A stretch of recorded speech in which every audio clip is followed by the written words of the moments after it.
Dala ko na sa pangatlong kapahayagan sa panalangin papuri ni Ginoong Roling at sa interpretasyon ni Nantes.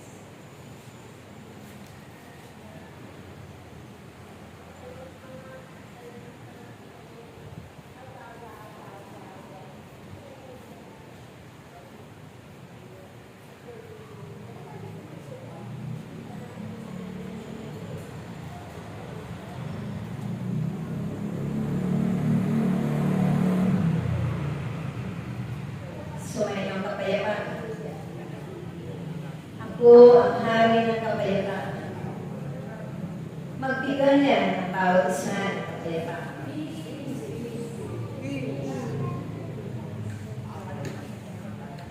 Mumunti man ang komunidad na ito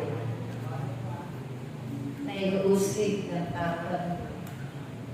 Subalit huwag ninyong bigyan pagpapahalaga ang mga pananalitang ito aking pananalig. Kundi ang ipanalangin ninyo silang lahat at pasalamatan dahil sa pamamagitan ng mga ibinabato nilang pananalita na hindi kaaya-aya pakinggan ng Diyos. Tunay na kayong lahat ay pinagpapalit. Pinasasalamatan din ninyo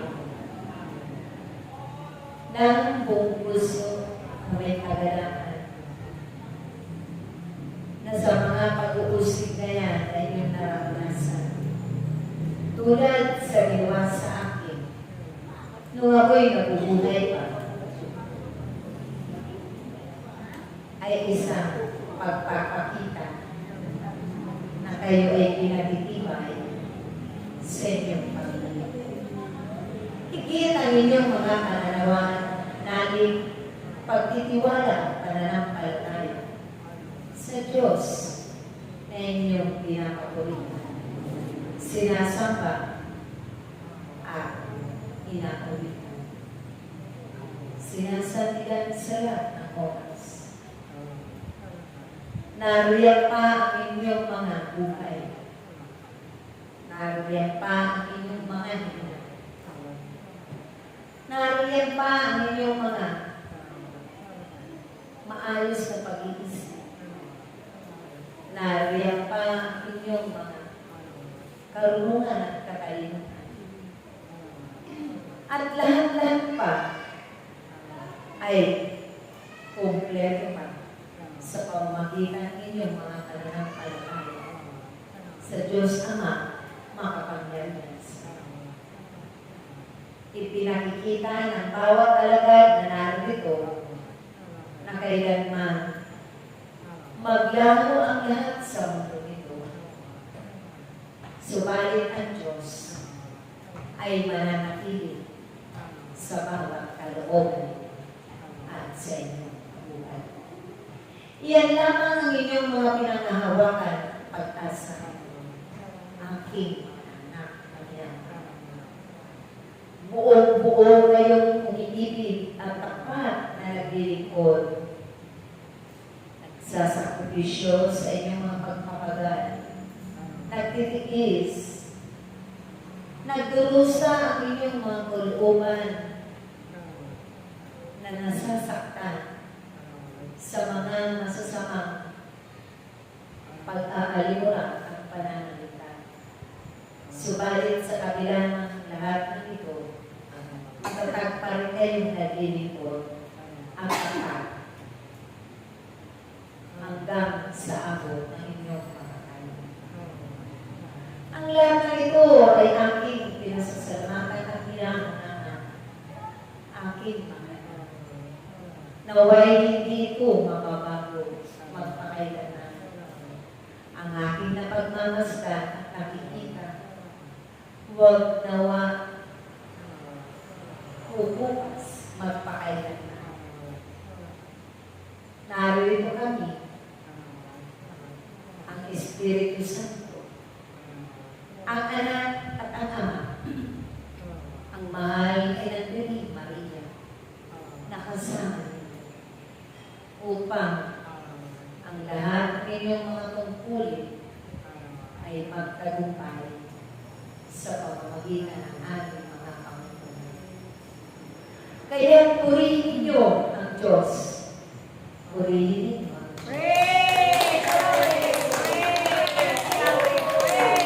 Maraming salamat, aking dahil sa mga ipinakikita ninyo, tunay at tiyak na kayo ay handa na sa mga araw na iyon na kayo ay hahayo sa iba't ibang sulok ng pangit at sanggol. Iyan ang inyong paghahandaan muli, aking upang maraming makapakinig at mapalaganapan ninyo ng aking pag-ibig, ng aking mga aral at turuan, ng aking salita. Salita na magbibigay buhay doon sa mga abad ninyong kapwa na naroon tumatagpuy sa kailangan. Humihigpit sa kawalan. Hindi lamang sa kawalan ng pag-asa, sa kawalan ng mga kabuhayan ang mga buhay na kaloob ng Diyos. Naway kayo ang magiging daluyan ng kanilang mga masaganang pagpapala, maging kapayapaan ng mga himala ng kagalingan, tibay ng kalooban, dahil paulit-ulit ninyong ihahayag ang aking kabutihan. Marami ang uhaw sa aking salita, aking kaya ito na ang panahon na kayo'y parupo. Huwag ninyong alalahanin ang mga pananalangin. Ang lahat ng yan ay ibibigay ng Diyos. Ipagkakaloob na. Umasa kayo, manalig kayo ng palakaya. Ng Diyos ay mapagkibay. Walang imposible sa Kanya. Lahat ng bagay ay mayaman. Kaya, kung kayo ay may mga katanungan pa, iwaksin ang lahat ng iyan ang mga sa inyong mga puso't isipan at mapanong na kayo harapin ang lahat. Handang pumaroon, pumayo, nakasama ka sa mga lugar at bayan-bayan na iyon na itatanda ng Diyos para sa iyo. Itibay kayong lahat sa inyong pagkayo.